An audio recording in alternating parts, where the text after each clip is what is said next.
Bonjour à toutes et à tous, bienvenue dans ce point de l'actualité internationale sur Al24 News. L'Algérie a exprimé mardi à New York par la voix de son représentant permanent auprès des Nations Unies, Ammar Benjama, sa profonde préoccupation quant à la situation dans les territoires palestiniens occupés et aux souffrances incessantes endurées par le peuple palestinien en raison de l'occupation sioniste.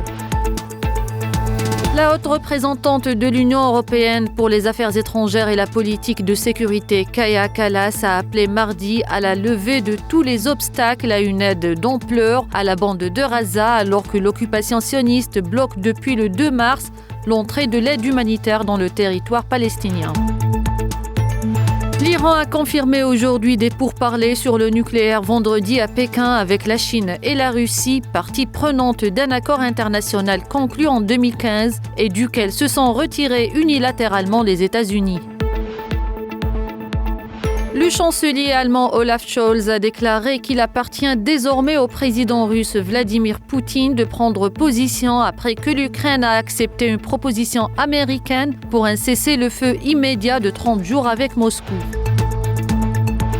Les droits de douane de 25% sur l'acier et l'aluminium voulus par Donald Trump sont devenus effectifs aujourd'hui et annoncent une nouvelle étape de la guerre commerciale entre les États-Unis et ses partenaires commerciaux, entraînant une riposte de l'Union européenne et de Pékin qui a promis de prendre toutes les mesures nécessaires pour protéger ses intérêts. Nous arrivons à la fin de cette édition. Merci de l'avoir suivi.